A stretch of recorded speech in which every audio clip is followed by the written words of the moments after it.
Today is September the 16th. Do we really have to obey our parents? Let's find out together as we study Genesis 5 and several other passages throughout Scripture.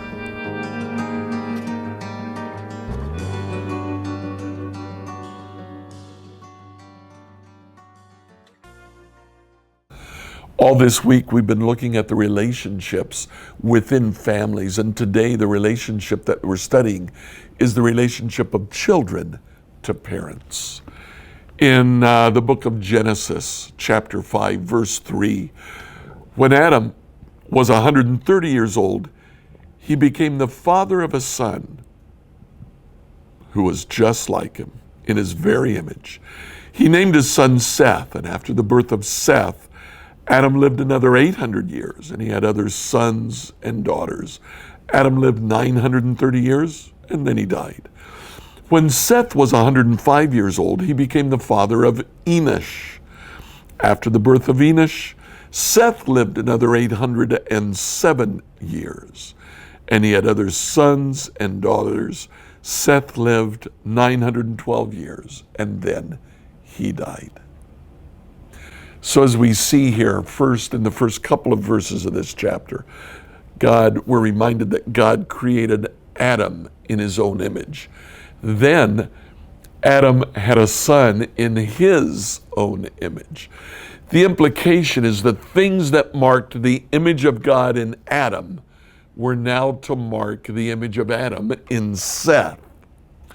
Adam was to be fruitful, to multiply, and to reign over the earth. Seth was to carry on these three things.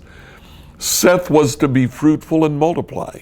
Immediately in the chapter, we're told that Seth had both the son Enosh that traces the genealogy, but he had many other sons and daughters.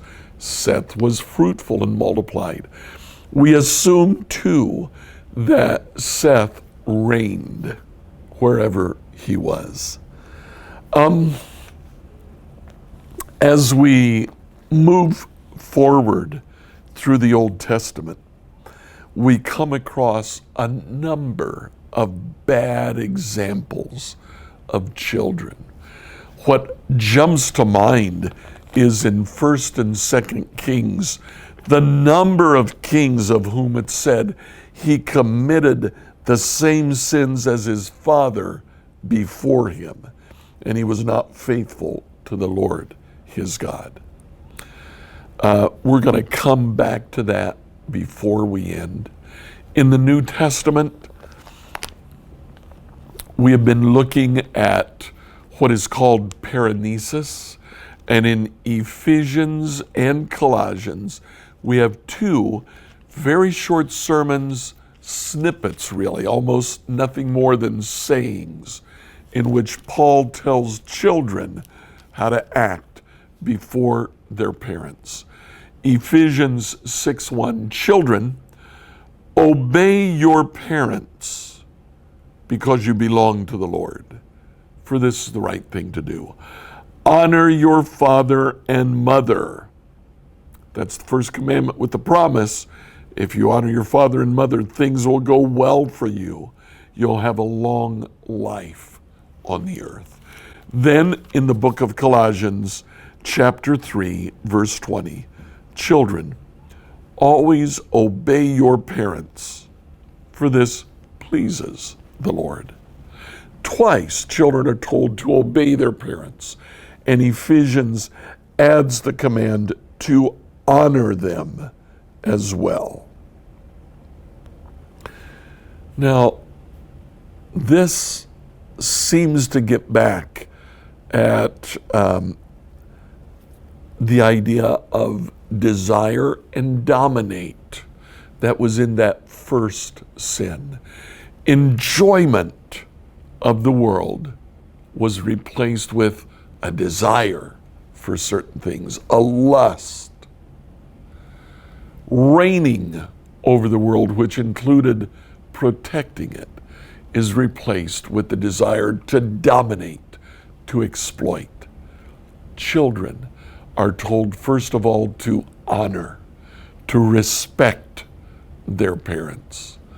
You might literally say, enjoy your parents.